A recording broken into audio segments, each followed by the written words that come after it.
Bom dia a todos.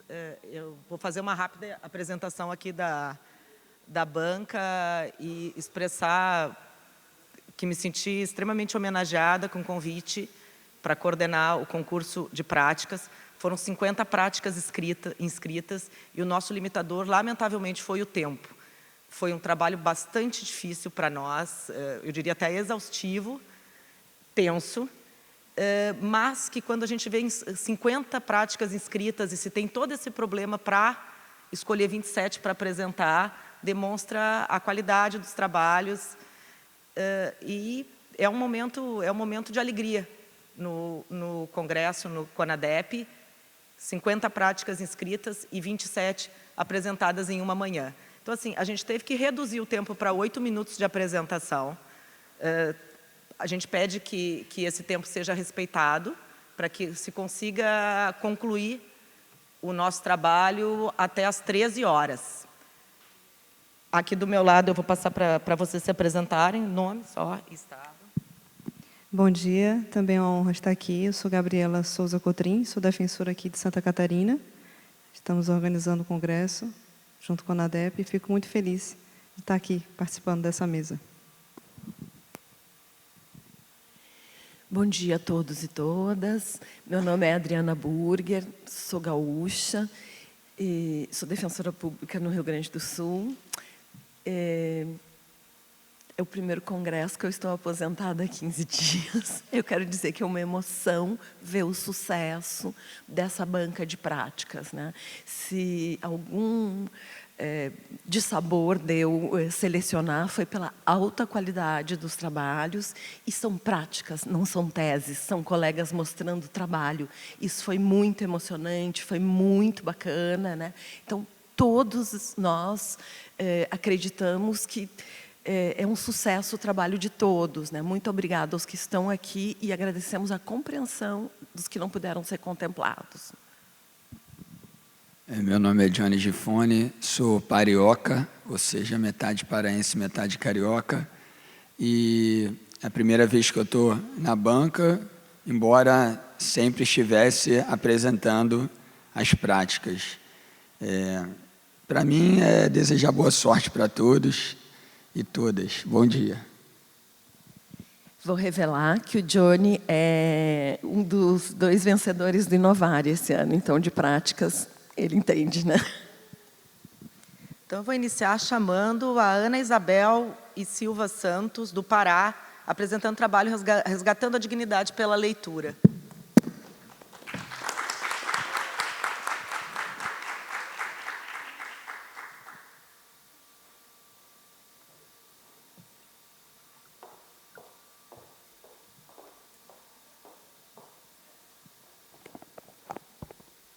Bom dia a todos e a todas. Por favor, passa o slide. Aqui, né?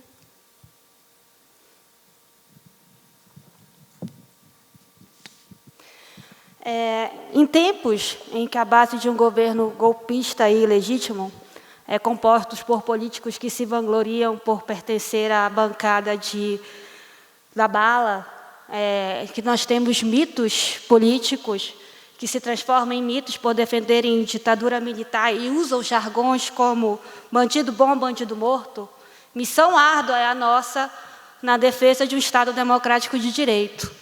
Então, mais árduo ainda é ser defensor público de cadeia, principalmente quando, em determinados estados, acham que ser defensor público de cadeia a gente se restringe na realização de petições de progressão de regime e livramento, e isso eu vejo repetir, inclusive, no Defensoria Sem Fronteiras da Vida.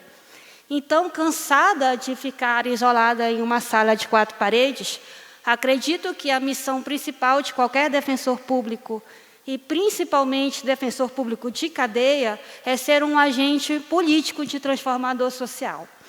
Então, nesse contexto político, foi desenvolvido o projeto Resgatando a Dignidade pela Leitura, em que o marco legal foi através da recomendação. Começou com uma portaria do DEPEN, regulamentando a remissão da pena pela leitura em presídios federais, e, posteriormente, a recomendação do CNJ, tratando da remissão da pena pela leitura nos presídios estaduais. Só que, como é possível falar da questão da função ressocializadora da pena, como nós temos, por exemplo, essa foto foi tirada no presídio de Alcaçuz, em Natal, no Defensoria Sem Fronteiras que participei, em que uma cela onde caberia 8 pessoas possui 20 pessoas. Então, como falar em ressocialização e dignidade perante essa situação que ela não é apenas do Estado do Pará, mas do país inteiro? Então, com base nisso, foi desenvolvido o projeto para que, através da leitura, a gente pudesse, pelo menos, quebrar o ciclo de violência, o ciclo de violência institucional do público-alvo do projeto, que são as pessoas pobres, presas, privadas de liberdade. E no Estado do Pará, como é que esse projeto é desenvolvido? Não é apenas dado um livro para o apenado ler, tá?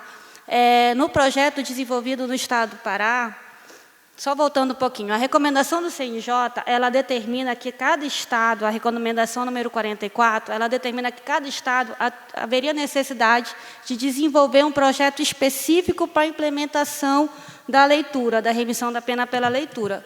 Só que a recomendação determina que esse projeto seja realizado através do sistema penitenciário de cada Estado.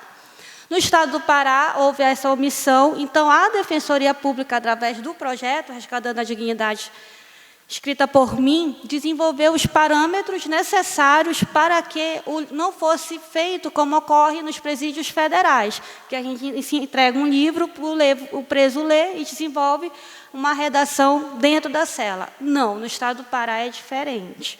O preso ele sai os 5 dias na semana, ele é acompanhado por 2 professores que são exclusivos do projeto, tá? Que são da SEDUC, da Secretaria Estadual de Educação, e das 8 ao meio-dia, esse apenado, que no projeto, como se fala de dignidade, a gente não chama nem mais de apenado, a gente chama de leitor.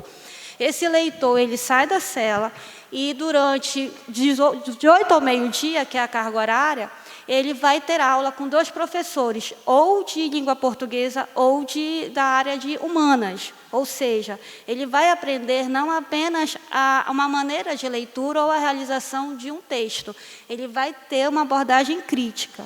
Tanto que, quando esses presos eles são levados, a gente está realizando no Estado do Pará vários eventos com a participação dos apenados. Eles conseguem ter uma linguagem totalmente diferenciada dos apenados que não participam do projeto. Eles já conseguem debater com os próprios agentes penitenciários no caso de falta grave. Eles conseguem já discutir dentro do ambiente carcerário os direitos que lhes são negados. E é muito difícil, dentro do sistema penitenciário, imbuir essa mentalidade de que a remissão da pena pela leitura, a finalidade... 3 minutos. A finalidade principal não é diminuir a pena, e sim resgatar a dignidade. Tanto que a recomendação, apesar de determinar que diminui só 4 dias uma obra lida e com a produção textual, os presos não reclamam desse pouco tempo de diminuição de pena, eles reclamam dos poucos livros que é dada a oportunidade. Então, realmente, os dados estatísticos do projeto têm 2 anos, e nós conseguimos, e nesses 2 anos de projeto, nós só temos apenas 2 reincidentes, ou seja, está aí os dados estatísticos, eu não consigo ver daqui, tá? Mas nós temos já alguns foragidos, mas a taxa de reincidência é baixíssima. Os apenados que passaram pelo projeto e que alcançaram a liberdade, eles apenas, se eu não me engano, eu não consigo enxergar daqui, apenas 2 ou 3 foram reincidentes. Então, eu acredito sim que a educação é o principal caminho para esse país. E se essa educação ela foi vedada enquanto o apenado era invisível à sociedade, se só tornou visível com uma arma na mão, que essa oportunidade, através da leitura, seja um instrumento de resgate social. Muito obrigada.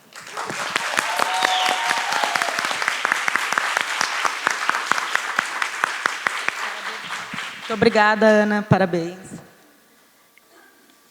Dando seguimento aqui.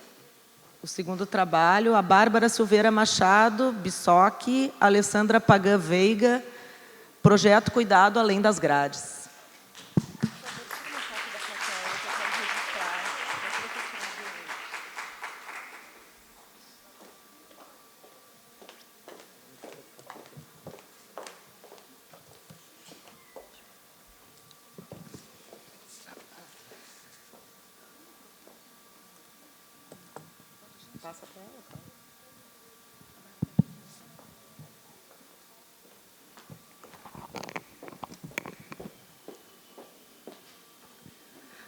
Bom dia a todos e a todas, bom dia aos membros da banca. O projeto Cuidado Além das Grades surgiu da constatação da necessidade de se prestar um atendimento qualificado, um atendimento integral a pessoas em situação de extrema vulnerabilidade. O atendimento é voltado à mulher, e à mulher em situação de cárcere e aos filhos dessas mulheres. A mulher que é duplamente vulnerável, vulnerável apenas por ser mulher e duplamente vulnerável por estar privada de sua liberdade. E a criança, aos filhos dessas mulheres, vulneráveis simplesmente por ser criança e adolescente, mas duplamente vulnerável por estar privado da companhia daquela que, em regra, é a sua maior protetora.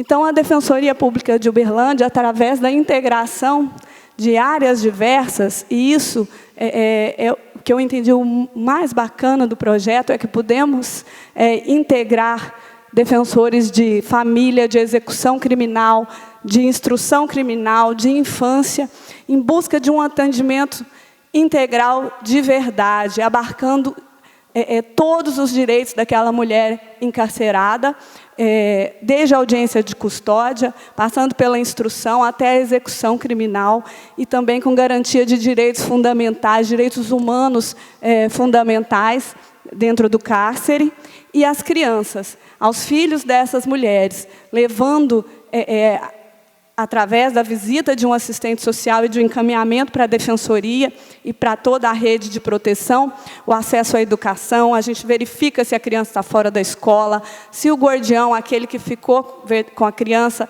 já regularizou essa guarda, e todas as questões para garantir também a proteção integral à criança.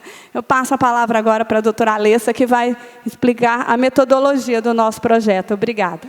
Bom dia. Como a doutora Bárbara disse, esse projeto ele é diferenciado em razão da integração de todas as áreas da defensoria, e nós atendemos a pessoa e não a questão do processo.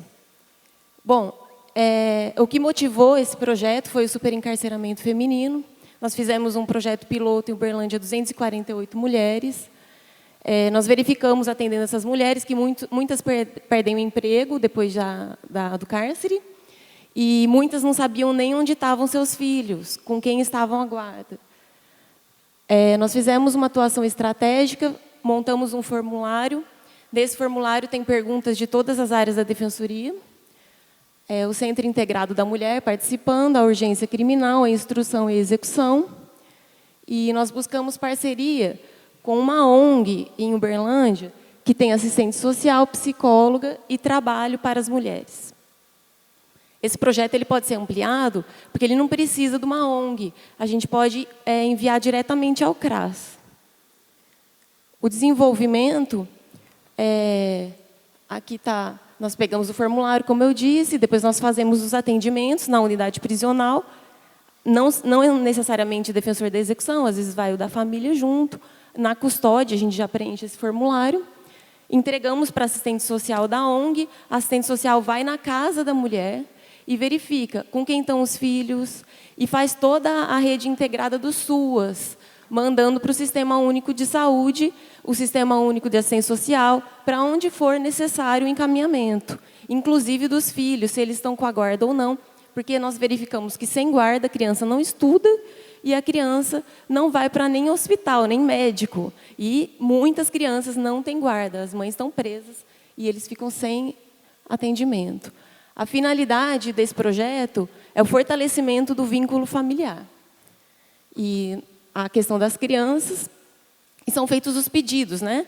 Na criminal, nós fazemos pedido de revogação da preventiva, e na execução, nós verificamos o indulto, comutação e outros direitos, principalmente com o indulto do Dia das Mães.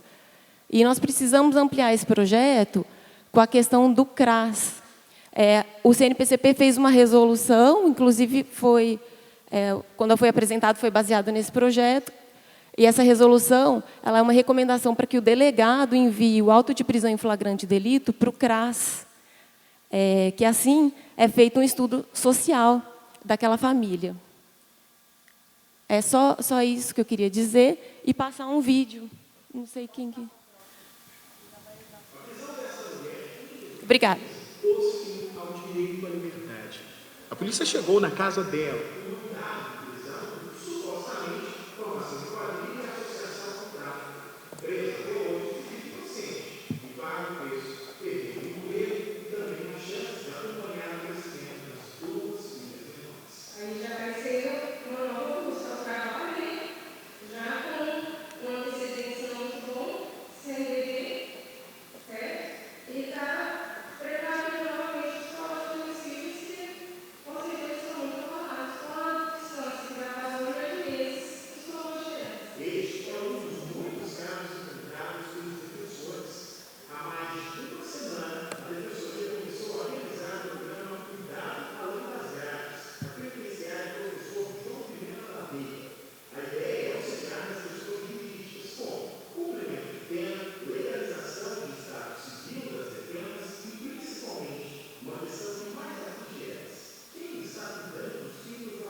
Obrigada.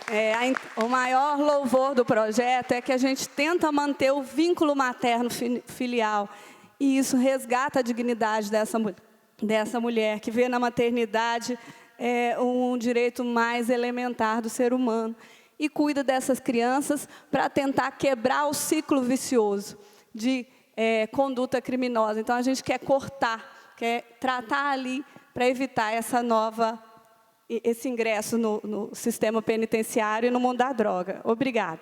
Muito obrigada, Bárbara. Obrigada, Alessandra.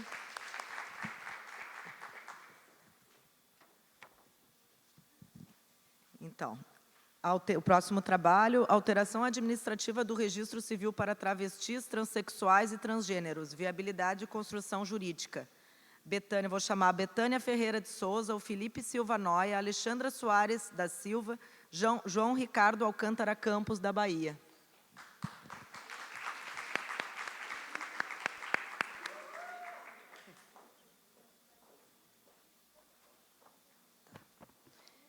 Uma coisa assim, de alguém.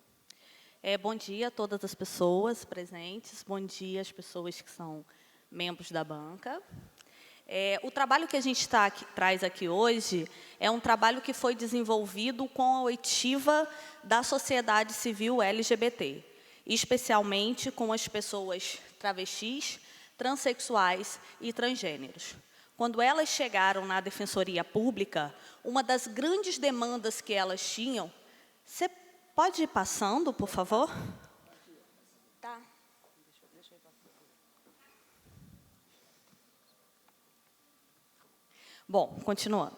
Uma das grandes demandas que elas tinham era ter direito a seu próprio nome, como elas se reconheciam no mundo, na realidade. Ou seja, o registro civil daquelas pessoas, em termos de nome e sexo, não era compatível com a realidade de vida daquelas pessoas.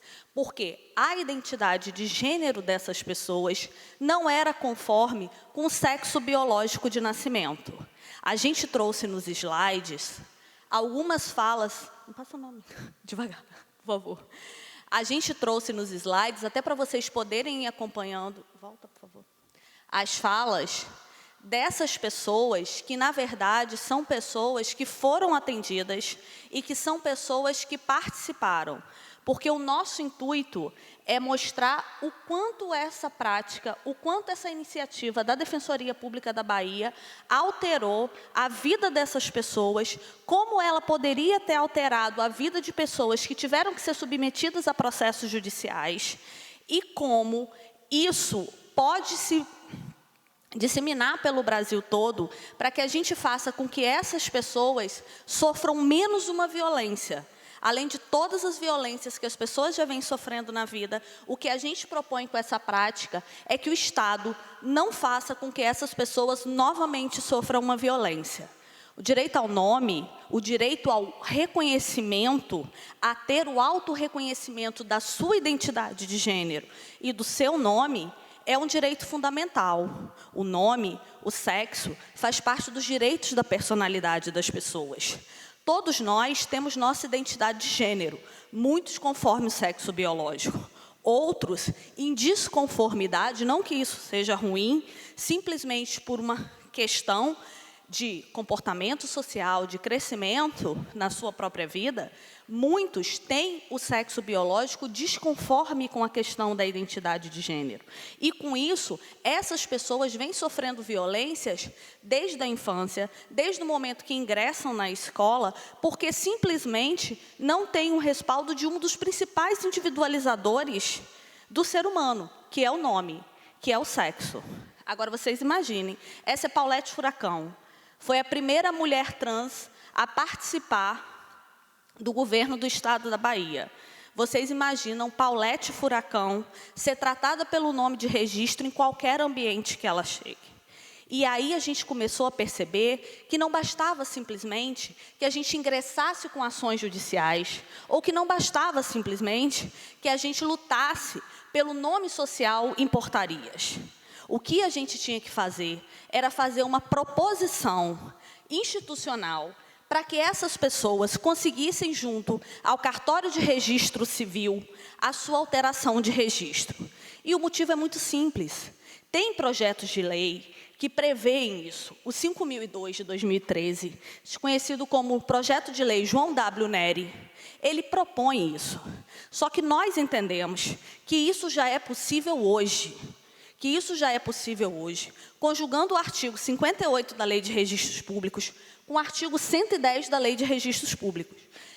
O artigo 110 da Lei de Registros Públicos, ele indica que qualquer erro que não necessite de indagação, e nós acreditamos que a questão de identidade de gênero, enquanto direito fundamental, protegido pela nossa Constituição e pelos princípios internacionais de direitos humanos, principalmente os princípios de Yogyakarta, que informam que identidade de gênero é uma experiência única, interna, subjetiva e autodefinida. Nenhum juiz, nenhum promotor, nenhum defensor público tem o direito de me submeter a uma audiência judicial. Tem o direito de me submeter... Passa, por favor. Tenho o direito de me submeter a qualquer situação de audiência ou de questionar quem eu sou. Nós não estamos falando simplesmente de direito ao reconhecimento por outra pessoa, por um agente público. Nós estamos falando, e eu queria que vocês prestassem muita atenção nesse depoimento de Adriana. Adriana Sampaio é mãe de um homem trans, que é esse que está ao lado dela, Vitor. E Adriana Sampaio foi testemunha em vários processos. E ela narrava para a gente a violência que essas pessoas sofrem durante o processo judicial. Porque durante todo o processo judicial, elas são chamadas pelo nome de registro. Ministério Público, o Judiciário, questionam o tempo todo se você é você mesmo. Quando é que você descobriu que você era Vitor e que você não era aquela outra pessoa? Ou seja, a fala dela é muito emblemática, que ela questiona sempre o que o judiciário, o que o poder público que tinha que garantir esses direitos, ele está fazendo. Que, na verdade, o que ele está fazendo é submeter essa pessoa a uma outra violência. Ou seja, nós entendemos e propomos alteração administrativa com base no artigo 58 e artigo 110, interpretados de acordo com os princípios de Yogyakarta. Nós entendemos que isso tem que ser feito para que a gente elimine mais essa violência da vida das pessoas. Eu acho que eu já falei muito. Eu vou passar para o colega, para ele poder falar das questões práticas que nós avançamos em relação a isso. Bom dia. Na verdade, a gente chegou a aplicar, efetivamente, essa tese lá na Bahia. Então, a gente encaminhou alguns ofícios durante um mutirão que a gente fez e depois, durante a nossa atuação, lá pedindo essa retificação administrativa através de ofício, tá certo? Para os próprios cartórios. E aí nós colhemos já alguns resultados que fazem que suprimem essa segunda violência estatal, né? Essa ratificação da própria violência estatal pelo Poder Judiciário. Então, nós tivemos 3 resultados iniciais. O primeiro foi uma retificação, que a gente conseguiu, a primeira retificação administrativa em Simões Filho, de um atendimento em Camaçari. A gente atendeu a pessoa em Camaçari e mandou ofício para o cartório de Simões Filho e conseguiu a retificação administrativa apenas com o encaminhamento do ofício. Essa foi a primeira decisão nesse sentido no Brasil. Tá certo? Em Guanambi, a defensora de Guanambi também encaminhou um ofício, e nesse caso foi um pouco diferente, porque o juiz pegou esse ofício e... o oficial do cartório, na verdade, pegou esse ofício, converteu em dúvida, suscitou dúvida, mandou para o juiz converteu esse ofício em ação judicial de retificação e julgou imediatamente. Então, assim, na verdade, não foi nenhum processo administrativo, mas suprimiu a violência, que era o nosso objetivo, né, que é as violências que ocorrem nas audiências, né? Então, atingiu o objetivo. E também, um atendimento que eu fiz em Camaçari, que eu encaminhei ofício para o Rio de Janeiro, foi suscitada dúvida também, o Ministério Público se manifestou e o juiz pediu a manifestação da Defensoria sobre esse opinativo do Ministério Público. O MP disse que podia retificar administrativamente, mas foi contra a retificação, podia retificar administrativamente o nome, mas era contra a retificação do sexo. Aí a gente se manifestou e, nesse caso, a gente está esperando a resposta ainda. Esses foram os 3 casos que a gente já teve uma resposta positiva ou semi-positiva. E eu queria falar um pouco também da importância dessa prática, porque não só houve uma importância institucional, porque a partir daí a gente foi convidado para diversos eventos onde a gente pôde explicar essa tese e essa prática, que teve um respaldo muito grande da sociedade civil, como a gente também, inclusive, recebeu uma moção de louvor, a Defensoria recebeu uma moção de louvor em 2014, pelas práticas desenvolvidas em prol da comunidade LGBT, que incluía essa tentativa administrativa de retificação. E da Associação Nacional de Travestis e Transsexuais, a ANTRA. E também, socialmente, há uma efetiva diminuição da violência sofrida pela comunidade trans nos processos de reconhecimento. E eu vou só ler aqui rapidamente uma declaração que é de Paloma, que foi a primeira mulher trans que conseguiu essa retificação administrativa lá em Camaçari, que ela fala o seguinte: fiquei deprimida, minha mãe não sabia lidar comigo, a homossexualidade era uma novidade para ela, foi muito difícil, cheguei a tomar remédio controlado por muitos anos, isso é o que ela fala. E aí ela conclui: a transexualidade me encaminhou ao ofício de cabeleireira, pelo que sou muito grata. Estou concluindo o curso de auxiliar de enfermagem e pretendo oferecer a orientação que não recebi. A partir de agora, com o novo registro, teria a liberdade de ser o que eu quiser. Que é a importância para essas pessoas de ter o reconhecimento de gênero e do próprio nome de uma forma menos violenta possível. Agradeço Obrigado. a apresentação, muito obrigada.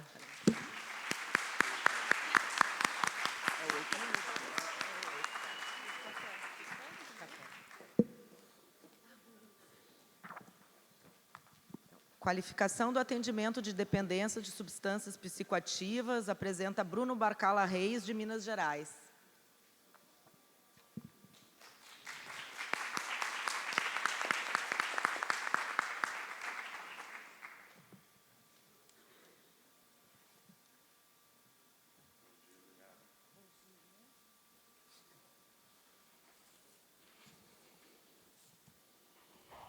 Bom dia a todas e a todos. Bom dia aos membros da mesa. Bem, esse nosso trabalho feito na Defensoria Pública de Minas, né, que, na verdade, se iniciou nesses moldes em Ponte Nova, foi trazido depois para Belo Horizonte, frente aos bons resultados alcançados. O trabalho ele é voltado justamente à busca da diminuição da postulação das chamadas causas de internação compulsória, né, frente exatamente ao caráter totalmente absoluto da sua indicativo da sua não postulação em modos gerais, né. A busca dessa minoração é o ponto principal desse trabalho. E em Belo Horizonte ele foi implantado porque tínhamos um outro serviço lá, anteriormente criado, em parceria com a Secretaria Estadual de Saúde, que existia um atendimento, um serviço público contratado, um serviço privado contratado, perdão, para que direcionássemos os nossos assistidos a ele, que é chamado Instituto Ajudar, e que buscava fazer a inserção na rede de saúde mental. Infelizmente, esse convênio entre a Secretaria e esse Instituto foi extinto, aí tivemos que buscar uma outra solução. E trata-se, em resumo, de um atendimento que é feito nas próprias sedes da Defensoria Pública, para atendimento dos familiares que buscam, né, que vêm até as defensorias buscando, principalmente por a grande influência da mídia que existe nesse sentido, né, de pessoas conhecidas, uma internação forçada. E também porque lá em Minas, a postura dos médicos, dos psiquiatras em geral, dos atendimentos de saúde mental, é de que a internação involuntária apenas se faça precedida de ordem judicial. Então, bem, é uma realidade muito típica que ensejou essa nossa atividade. E a qualificação do atendimento, né, como foi dito, né, o que envolve, o que eu sempre gosto de tratar, não só para essa área, mas para todas que envolvem a saúde, né, a nossa atividade de operadores de direito quanto à saúde, de que a realidade atual, configurada, impõe a que nós, operadores de direito que temos essa atividade, sejamos, entre aspas, né, membros do Sistema Único de Saúde. Porque o Sistema Único de Saúde acaba em pontos, em certos gargalos, em situações, dependendo da nossa atividade direta. Constantemente, lá na nossa Defensoria Especializada, recebemos encaminhamentos das Secretarias Municipais e Estadual de Saúde, com timbrados, né, com modelos próprios, encaminhando os nossos assistidos para o nosso atendimento, né, seja para buscar um medicamento, um outro serviço qualquer, ou seja, as próprias secretarias exercem um viés contrário ao que seria, vamos dizer assim, o mais racional, né, e nos encaminham para soluções que eles deveriam prestar diretamente, né. Então, a nossa atividade, com o passar dos anos, tem permitido ter essa concepção de que somos membros, entre aspas, do Sistema Único de Saúde. E daí faz necessário o que eu gosto de chamar de judicialização responsável, ou seja, aquela feita com critérios, feitas realmente nas situações em que isso é exigível, né? Ela realmente deve ser promovida, porque as soluções administrativas e não judicializadas têm que ser sempre priorizadas por serem mais interessantes, salutares, céleres, estáveis, etc. E aí, assim que funciona o atendimento. O cidadão chega à defensoria, é cadastrado no nosso sistema eletrônico, aí ele passa por uma entrevista com os defensores e depois vai para atendimento dos servidores das secretarias municipais de saúde, da área de saúde mental, que é feito, como eu disse, na sede das defensorias. E aí esses servidores passam a buscar, né, as soluções e caminhos que acham interessantes na busca da diminuição dos riscos existentes, da qualificação do atendimento que já está sendo prestado, na oferta do atendimento que não está sendo prestado, etc.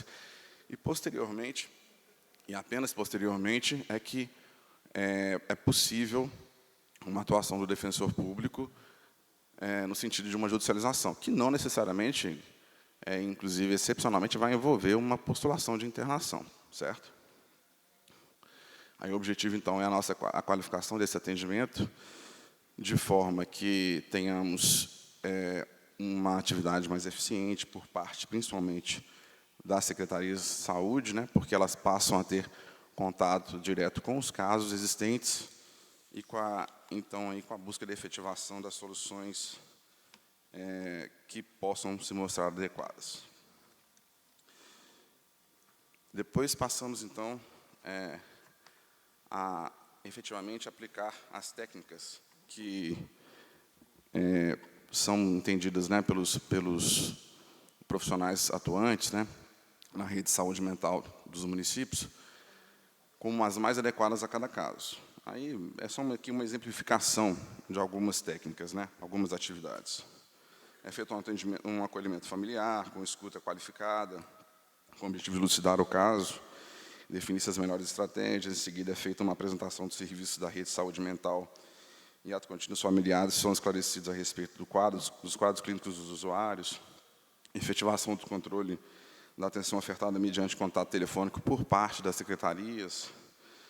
Quando se mostrar necessário, pode ser feito o encaminhamento do SAMU à residência daquela pessoa que precisa de uma atenção. Após o acolhimento familiar, é promovido pela defensoria, que é feito na defensoria, são feitos contatos com as referências regionais, com a finalidade de articular as soluções possíveis. Bem, são diversas aí, então, as opções, né, que são traçadas por esses profissionais, que são os profissionais melhores qualificados para elucidar o caso concreto, buscar efetivar ou inserir aquela pessoa que necessita de uma atenção num tratamento qualificado, e aí a coisa começa a caminhar, né, as soluções vão surgindo, caso a caso vai sendo analisado, as ideias, né, possíveis vão sendo trabalhadas. Bem, e o importante é ressaltar que, com tudo isso, a gente tem alguns benefícios e tem também a obrigatoriedade por parte, né, dessas secretarias de repassar, assim, informar a resposta, né, o andamento daqueles atendimentos aos defensores públicos, às defensorias, né? Então, temos aqui agora as possíveis atividades existentes quando essas soluções não foram bem sucedidas ou foram parcialmente sucedidas. E aí o assistido acaba retornando à defensoria pública, né, em alguns pontos específicos, para buscarmos, seja uma revisão, seja uma postulação, que normalmente, como eu disse, não é de internação, mas talvez muitas vezes de um exame forçado, né, um exame médico, para que seja apurado aquele quadro em todos os seus detalhes.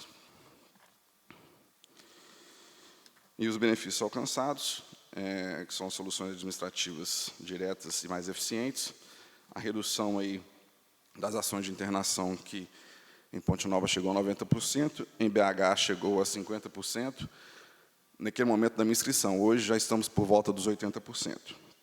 E a diminuição dos gastos com a judicialização. Bem, então, para concluir, eu gosto de apresentar essa frase aqui, nesse caso, né, nas exposições que eu faço desse trabalho, que eu acho ela bastante elucidativa. O homem sensato adapta-se ao mundo, o homem sensato insiste em adaptar-se ao mundo a si. Eu agradeço a apresentação, Bruno, tempo esgotado. Muito obrigado. Obrigada.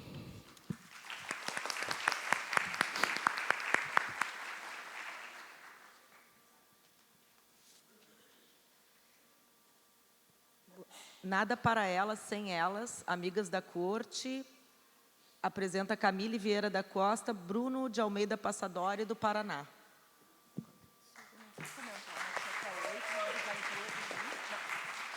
Quer que eu dê uma vez geral? Ela vai usar em 3 em 1. São 8 minutos cada apresentação. Serão avisados quando faltar 3 minutos e 1 minuto. Tá, okay. Bom dia a todas e todos. A nossa prática exitosa tem um nome um tanto curioso que eu vou explicar um pouquinho à frente. Os resultados dela, né, não estão estreitamente relacionados com o objeto da nossa atuação. O que nós fizemos? O que é o resultado da nossa prática? É a criação de vínculos com a sociedade civil e a legitimação social da Defensoria Pública no Estado do Paraná. Isso dentro de um contexto de uma defensoria nova. Como que isso se deu? O Estado do Paraná, assim como em vários outros estados, nós temos os problemas relacionados à garantia da educação infantil, né, a obtenção de vagas em creche. Esse tema ele é muito tratado na perspectiva do direito da criança.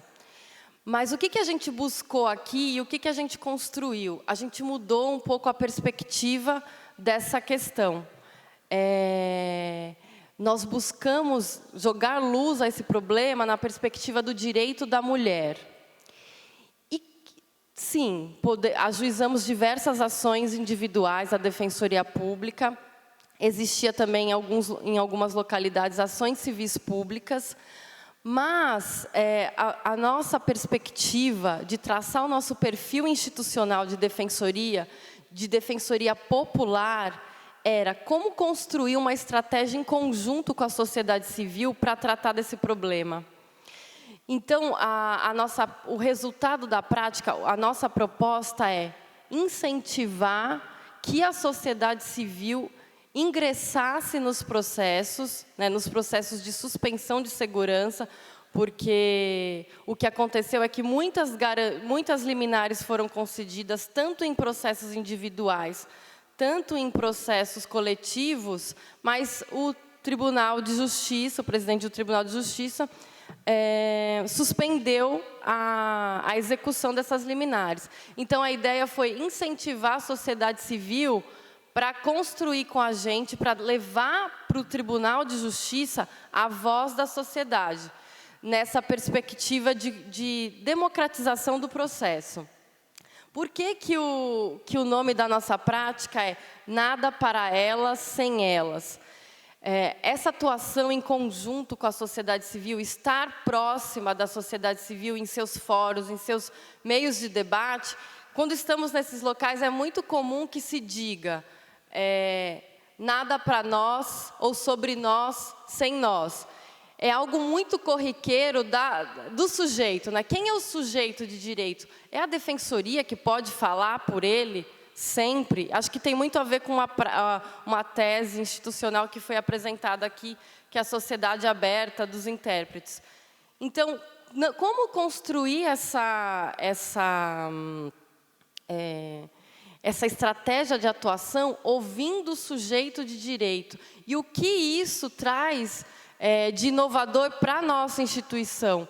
Como que isso nos diferencia de outras instituições do sistema de justiça que não estão tão abertas à voz da sociedade? Hoje nós temos instrumentos como processuais para o incentivo que o juiz provoque, como a figura do amicus curiae, que a sociedade civil venha ao processo. Mas a defensoria, como o defensor, como agente de transformação social, nós entendemos que ele tem que ter um papel mais proativo. Ele tem que trazer a sociedade para dentro do processo, a sociedade para a discussão.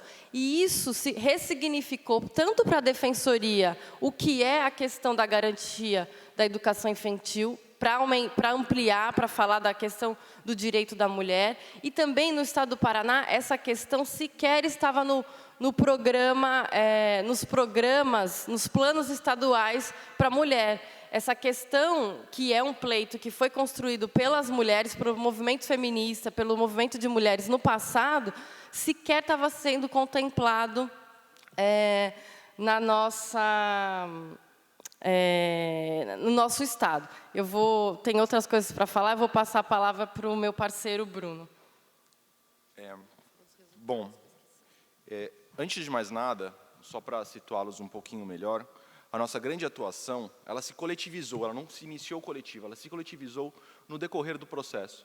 Isso, o que eu vejo, foram um daqueles resultados que nós nem esperávamos inicialmente. Nós tomamos uma medida inicial e depois esses resultados acabaram surgindo e nós continuamos buscando esses resultados que foram muito exitosos no decorrer da nossa atuação institucional. Ele não foi nosso objetivo inicial, ele foi se transformando no curso do procedimento, do curso da nossa atuação.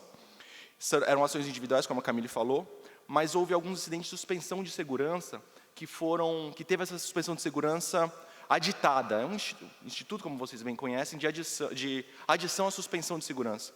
O município de Curitiba, de Cascavel e Londrina, estavam suspendendo todas as ações individuais.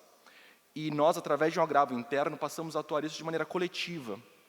E, nessa perspectiva, trouxemos a sociedade civil, através de movimentos feministas, para atuarem nesse processo, através de reuniões e outras medidas.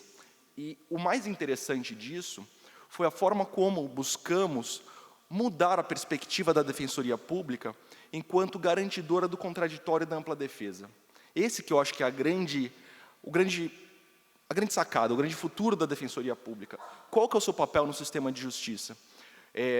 O que eu gosto sempre de lembrar para uma revolução democrática da justiça, de Boaventura de Sousa Santos, que argumenta sobre a necessidade de realização de uma coalizão para a realização da democracia. E esse é o papel da Defensoria Pública. Neste momento, a Defensoria Pública procurou dar voz à sociedade civil através de auxílios para que a sociedade civil propriamente dita ingressasse nesses processos para a tutela de seus direitos. Não a Defensoria Pública enquanto a voz da sociedade civil, a Defensoria Pública enquanto um potencializador da voz da sociedade civil, a sociedade civil participando da tomada de decisões que lhe diziam respeito. E isso, concluindo já, vai ao encontro, melhor dizendo, a questão da revolução, a questão da sociedade aberta dos intérpretes, que a sociedade civil ela passa a democratizar o processo. O processo ele não simplesmente reduz-se a informação e reação, mas ele vai além, ele passa a ser a informação, a reação e a influência pela própria sociedade civil no processo. E os resultados disso foram fantásticos. Existia uma grande crítica à Defensoria Pública em questão às vagas em creche, decorrente das grandes filas que ocorriam na Defensoria Pública ante a insuficiência, infelizmente, da Defensoria Pública nesse aspecto, que a Universidade do Paraná é uma instituição ainda muito recente. E a mídia ela tinha essa visão de crítica à Defensoria Pública em virtude dessas grandes filas e em virtude da ineficácia da Defensoria Pública de fazer todos esses atendimentos. Por outro lado, após a propositura desse agravo regimental, desse agravo interno, com a participação da sociedade civil, nós vimos alteração, um cambiamento dessa perspectiva. E se antes eles eram muito críticos, Bruno, eles passaram a fazer uma visão... agradeço a apresentação, tempo esgotado. Obrigada.